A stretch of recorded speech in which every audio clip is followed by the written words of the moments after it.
Hello dear followers of Red Confessions. Today, I'm going to share with you the story of Linda, who traveled to her husband's hometown for a wedding visit and unexpectedly grew close to his cousin. That night, a simple coincidence turned into a passionate, forbidden love story. What you are about to hear is told entirely from Linda's perspective. These are her thoughts and emotions, not mine. So, if you're ready, let's dive into Linda's story. Hi, I'm Linda. I'm 39 years old and I live in Atlanta. I'm a curvy woman with fair skin and what some call a soft, natural beauty. Summertime in the South is wedding season. My husband's family is originally from a rural part of Georgia, and his aunt called to say there was going to be a family wedding. Because of his work, my husband was going to be out of town that weekend, so he told his aunt I would attend on his behalf.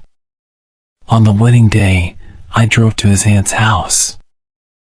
I wore a black skirt, just above the knee, and a pair of heels. Around 11 p.m., we returned home from the wedding. It was Eric who opened the door, her stepson from a previous marriage. As he looked me up and down, he said, "Oh Linda, didn't expect to see you here." I smiled and said, "Just here for the wedding. I'm leaving tomorrow." I'd never really liked Eric. Something about his eyes made me uncomfortable. He always gave me this intense look, like he was undressing me in his mind. I found it disturbing. That night, my husband's aunt was exhausted and went to bed early. She set up a place for me to sleep in the living room. I changed out of my clothes and tried to sleep in sweats, but the summer heat was unbearable. Assuming everyone was asleep, I put on an old, lightweight nightgown I borrowed from his aunt's closet. It was from her younger days and a little shorter than I expected, especially since she's shorter than me. The living room was hot, so I stepped out onto the balcony. There was an old cushioned bench where I sat, leaning back against the wall and stretching my legs. I lit a cigarette and let out a long sigh. I missed my husband. He'd been gone for days on business. I whispered to myself, "Wish you were here." Just then, I heard a noise from the kitchen. I froze. The lights didn't turn on, maybe the dishes shifted or something. Still, I couldn't help but wonder, had someone heard me? Eventually, I returned to the living room and lay down, but I couldn't sleep. I tossed and turned.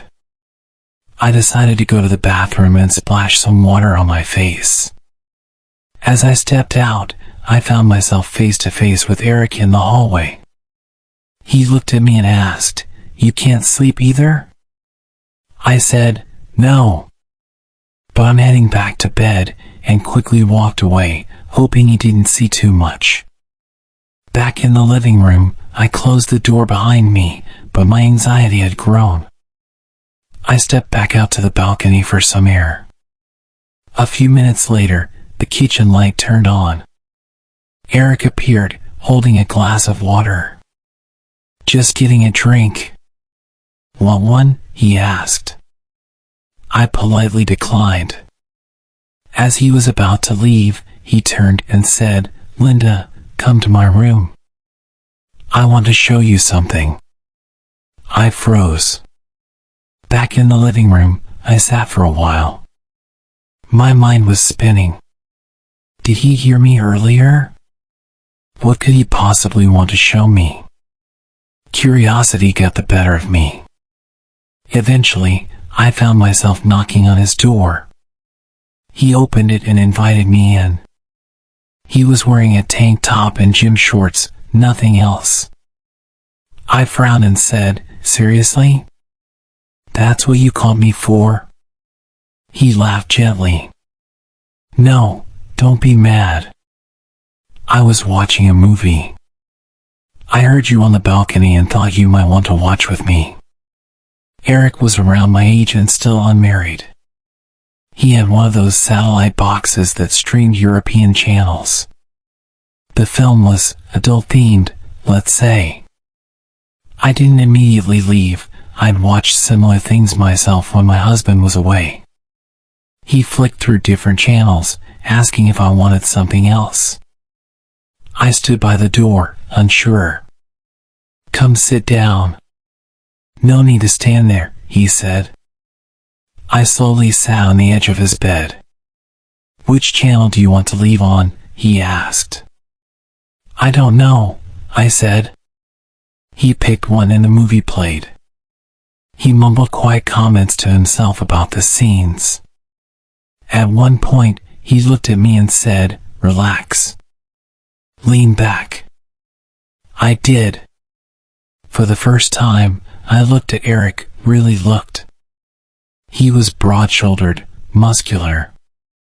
My husband was always thin. I'd even wished he'd gain a little weight. I felt a flutter in my chest. Eric leaned over to hand me the remote, and as he got close, I reached for him, pulled him in. There was no turning back. That night was intense, unexpected, electrifying.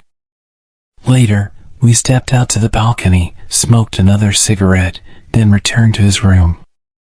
He lay on the couch and stretched his hand toward me. "Come lie down," he said. I joined him.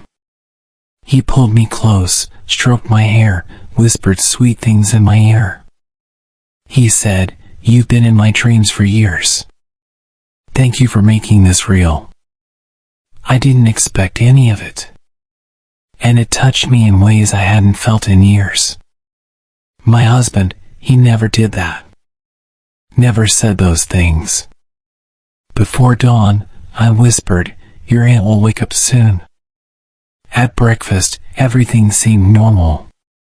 As I was leaving, Eric said, "Check your bag later. I left something for you." Back home, I opened my purse. There was a CD. He'd filmed part of our night together. The conversation, the intimacy, it was all there. I watched in shock, and then, slowly, I smiled. What started as hatred in my eyes had turned to something else. Call it crazy, call it wrong, but Eric became the one I desired. And I became his. To this day, we cross those lines every chance we get. Yes, my friends, every confession tells a story. Some are beautiful. Some are messy. And some change your life. For more stories like this, don't forget to like, comment, and subscribe to Red Confessions. See you in the next episode.